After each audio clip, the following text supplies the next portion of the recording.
저는 오늘 KU 논술 우수자 전형의 합격 사례를 발표하게 된 경영학과 20학번 도우상입니다. 저는 경영학과에 재학 중이고 현재 1학년입니다. 작년에 KU 논술 우수자 전형의 인문사회 2 계열로 건국대학교에 입학하였습니다. 그리고 저는 현재 건우건이 활동을 하고 있습니다. 건우건이는 건국대학교 학생 홍보대사의 정식 명칭으로 현재 23년의 전통을 자랑하고 있습니다. 건우건이는 중고등학생들을 대상으로 멘토링 프로그램과 캠퍼스 투어 등 다양한 프로그램을 진행하고 있습니다. 먼저 KU 논술 우수자 전형이 무엇인지에 대해서 알아보고 논술은 언제, 어떻게 준비하는 것이 좋은지에 대해서 말씀드리겠습니다. 이를 기반으로 하여 건국대학교의 기출문제를 간단하게 분석해보고 논술에서 유용하게 쓰이는 몇 가지 팁들에 대해서 알려드리도록 하겠습니다.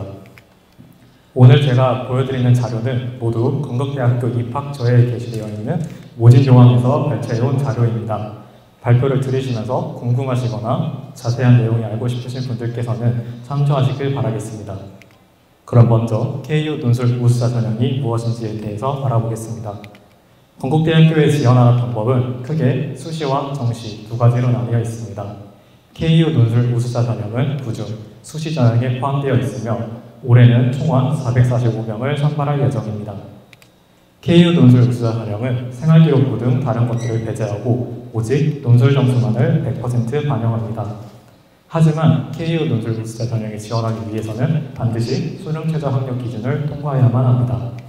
인문계열 국수형 탐중 2개 등급합 4, 자연계열 국수형 과탐중 2개 등급합 5, 수의계열 국수형 과탐중 3개 등급합 4, 세 고사계열 모두 한국사 5등급 이내의 기준을 충족해야만 자신이 지원하고자 하는 학과를 KU 논술 우수자 전형으로 지원하실 수 있습니다.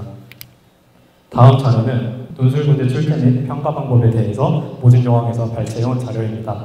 보시면 논술은 인문사회 1, 인문사회 2, 자연계열 총 3가지의 고사계열로 이루어져 있습니다.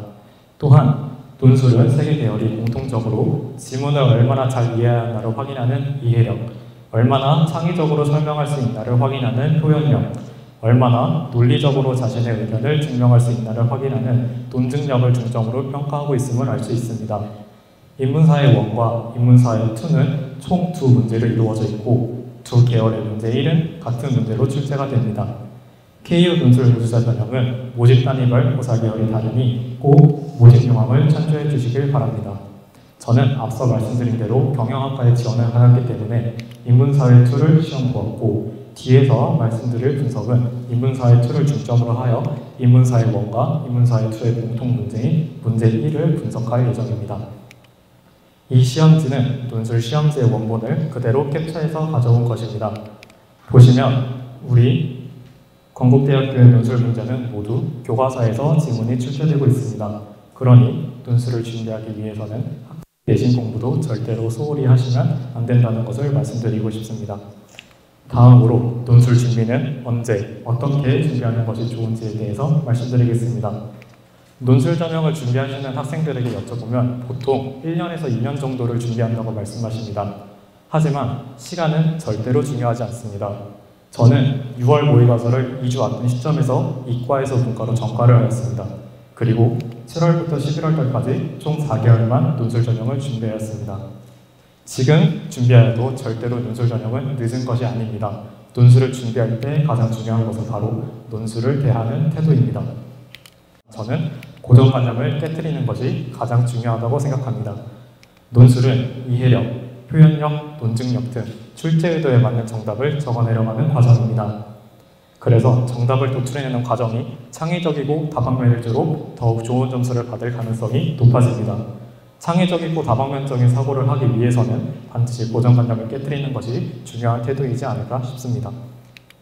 이를 기반으로 건국대학교의 논술을 간단히 분석해 보겠습니다.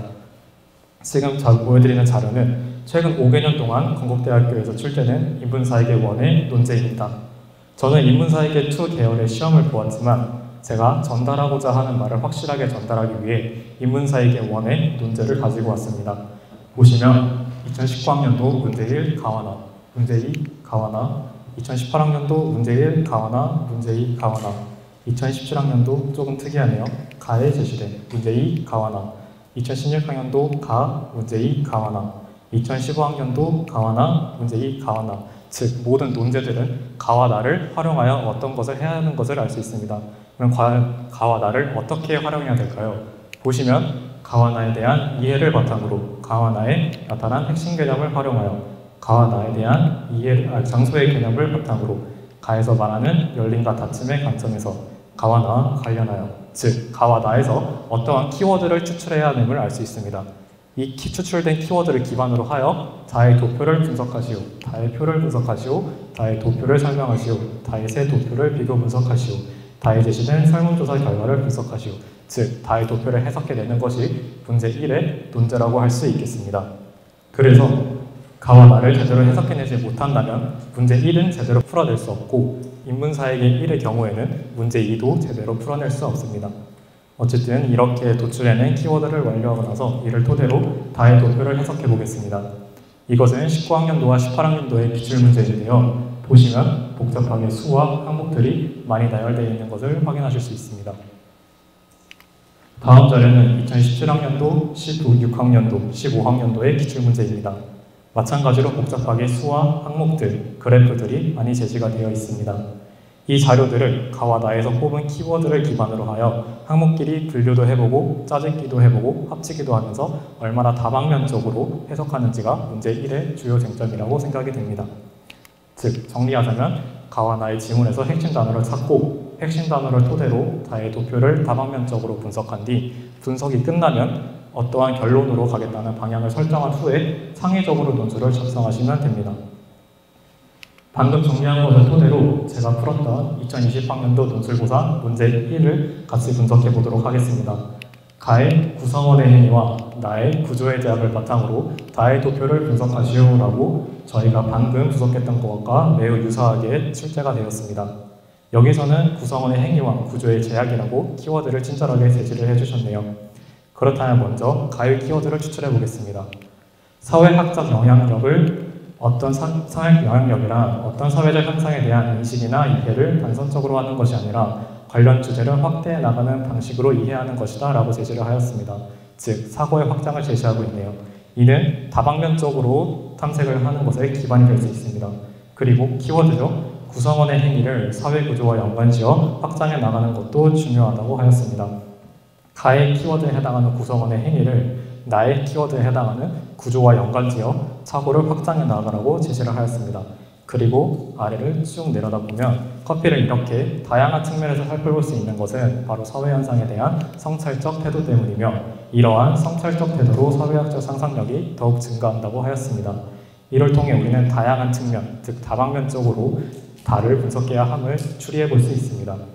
다음으로 나의 키워드를 한번 추출해 보겠습니다. 사이버 공간에서 새롭게 등장한 자유의 규제자가 바로 코드라고 하였습니다. 구조의 제약이라고 볼 수 있겠네요. 그리고 옆에 사회생활의 조립 환경이자 그 설계 구조라고 하였습니다. 나의 키워드가 구조이기 때문에 체크를 하고 넘어가도록 하겠습니다. 그리고 아래 보시면 법은 사이버 공간에서의 행위를 규제한다. 구조의 제약이라고 볼 수 있겠네요. 다음으로 사회 규범 동안 사이버 공간 내의 행위를 규제한다. 다음으로 시장도 사이버 공간상의 행위를 규제한다. 마지막으로 구조가 소리 없이 사이버 공간상의 행위를 규제한다. 즉 마찬가지로 구조의 제약이라고 볼 수 있습니다. 근데요, 이 네 문장을 자세하게 보시면 구조뿐만이 아니라 가의 키워드의 행위가 다 내용에 포함되어 있습니다. 그렇다면 우리는 이것을 단순히 구조의 제약이라고만 하는 것이 아니라 사고를 펼쳐서 다방면적으로 구조가 행위를 제약한다라고도 바라볼 수 있겠네요. 그리고 이제 마지막 키워드죠. 구조의 제약은 자율적으로 실행되며 한 번 설정되면 누군가 그것을 정지시킬 때까지 계속해서 영향을 미친다고 하였습니다. 나의 키워드 추출까지 마치고 다음은 다의 도표를 분석할 차례인데요. 우리는 앞서 분석을 통해 추출된 키워드를 기반으로 하여 도표에서 주어진 다양한 항목과 수를 활용하여 글쓰기의 방향성을 잡으려는 연습을 해왔습니다. 이를 생각하고 다의 도표를 해석하려고 보았더니 제가 방금 보여드렸던 도표와는 사뭇 다르게 출제가 되었습니다. 수도 없고 항목도 없고 보통 이런 상황에서는 시험 보시는 학생들의 머리가 새하얘집니다. 네, 저도 그랬습니다. 그렇다면 저희는 이것을 어떻게 분석을 해야 될까요? 사교육이나 지금까지 예전의 도표만으로 그 도표를 해왔던 학생들은 이것을 보고 많이 당황스러워 하실 겁니다. 그래서 우리는 수치와 항목으로 도표를 분석하던 과거의 연습을 하는 것이 아니라 고정관념을 깨고 다방면적으로 도표를 바라보는 연습을 해야 합니다.